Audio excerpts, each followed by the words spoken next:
नमस्कार दोस्तों, मैं विनोद सिंह राजपूत आपका एजुकेशन और मनी यूट्यूब चैनल पर हार्दिक स्वागत करता हूं।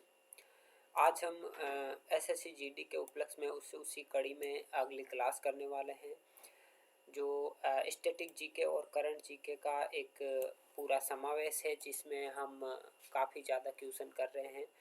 और उससे पहले हमारे जो पहले के वीडियो हैं उसमें 126 तक क्वेश्चन हो चुके हैं। 127 से आज करेंगे। उससे पहले बता दूं का आपको एजुकेशन और मनी यूट्यूब चैनल को आपने सब्सक्राइब नहीं किया है तो अभी कर लीजिए।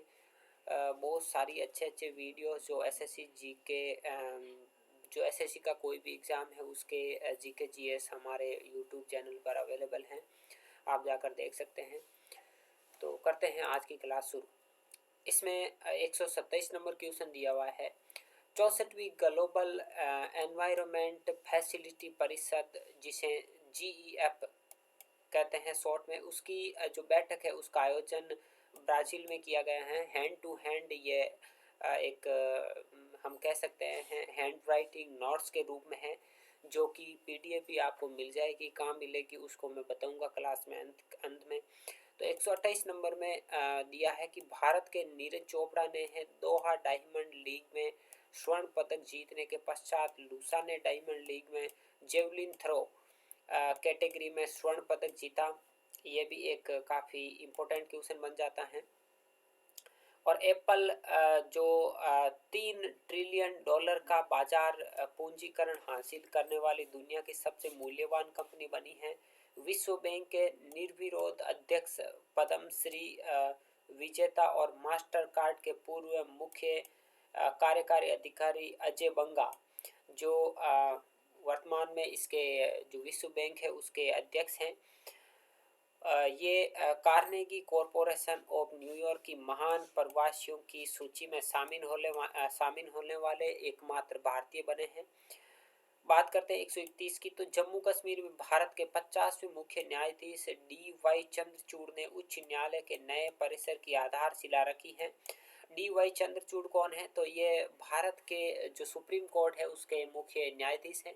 और 138 भी करते चलते हैं। साथ में विक्रम S रॉकेट हैदराबाद के स्काई रूट एरोस्पेस ने निर्माण किया है। इसी कंपनी ने रमन फर्स्ट इंजन का सफलतापूर्वक परीक्षण किया है। बात करते हैं 139 नंबर की। तो हाल ही में चीन ने 1200 मेगावाट क्षमता वाले परमाणु ऊर्जा संयंत्र को पाकिस्तान में स्थापित करने के लिए समझौता किया है, जो काफ़ी इम्पोर्टेंट क्वेश्चन बन जाता है। और 140 नंबर में है कि भारत सरकार राज्य अमेरिका के नेतृत्व वाले आर्टेमिस मिशन समझौते का 27वां सदस्य बना है। अब आपको ऐसा भी पूछा जा सकता है कि आर्टेमिस मिशन किस देश द्वारा लॉन्च किया गया है या किया जाएगा? तो अमेरिका इसका सही आंसर होगा, जो कि काफ़ी इम्पोर्टेंट क्वेश्चन है। 141 नंबर में पूछा है स्काई ट्रैक्स द्वारा सिंगापुर एयरलाइंस को वर्ष 2023 का सबसे अच्छी विमान कंपनी का पुरस्कार दिया गया। एडी और चीन की सबसे बड़ी ई-कॉमर्स कंपनी अलीबाबा के CEO नियुक्त किए गए हैं। अगले क्वेश्चन की बात करते हैं। तो अगला क्वेश्चन है 132 नंबर। जूलन गोस्वामी को मेरिल बॉन क्रिकेट क्लब ने विश्व क्रिकेट समिति में शामिल किया है। रूस का निजी सैन्य संगठन वेगनर है। ये काफ़ी इम्पोर्टेंट रहा है हाल ही में, तो पूछ सकते हैं इसको, जिसकी स्थापना वर्ष 2014 में की गई थी। येवगेनी प्रिगोजिन द्वारा सेंट पीटर्सबर्ग, जो कि एक रूस का शहर है, में रक्त, सम्मान, न्याय, मातृभूमि, साहस जैसे ध्येय वाक्यों के साथ की गई थी। हाल ही में वेगनर समूह के मुखिया की मृत्यु हो गई है और वेगनर समूह रूस की सेना का साथ नहीं दे रही है। यह भी एक खबर सुनने को मिली है। 134 नंबर है। तेजस M2 हल्के लड़ाकू विमान के इंजन निर्माण के लिए भारत ने संयुक्त राज्य अमेरिका के साथ समझौता किया है। 135 है। ओसनगेट कंपनी द्वारा निर्मित टाइटन जो पनडुब्बी है उसका संबंध संयुक्त राज्य अमेरिका में है, जो एक हाल ही में जो टाइटन पनडुब्बी डूबी है जो जल में समुद्र में, उसके बारे में क्वेश्चन है, तो ये भी काफ़ी इम्पोर्टेंट है, पूछा जा सकने वाला क्वेश्चन बन सकता है। और 143 की बात करें तो एस्टोनिया समलैंगिक विवाह को वैध करने वाला मध्य यूरोप का पहला देश बना है। भारत के रक्षा मंत्री राजनाथ सिंह ने वियतनाम देश को खुखरी क्लास का आईएनएस जो करमान है वो उपहार में देने की घोषणा की है, जो कि काफ़ी इम्पोर्टेंट क्वेश्चन बनता है। उस आईएनएस का नाम भी पूछा जा सकता है। तो आईएनएस यानी जो करपान है उसका नाम है। और आईएनएस क्यों लिखा जाता है, तो क्योंकि इंडियन नेवल जो शिप होता है इसकी फुल फॉर्म ये होती है, ये भी पूछी जा सकती है। और ये एक खुखरी क्लास का आईएनएस करपान था जो वियतनाम को देने की घोषणा की है श्री रक्षा मंत्री राजनाथ सिंह। 145 की बात करें तो चौथे राष्ट्रीय जल पुरस्कार 2023 के तहत मध्य प्रदेश सर्वश्रेष्ठ राज्यों की श्रेणी में प्रथम स्थान पर रहा है। ये भी एक काफ़ी इंपॉर्टेंट क्वेश्चन बन सकता है। 146 की बात करें तो हाल ही में चीन ने रॉकेट 41 उपग्रहों का प्रक्षेपण किया है। Homi Bhabha centre for science education द्वारा विज्ञान विदुषी कार्यक्रम आरंभ किया है।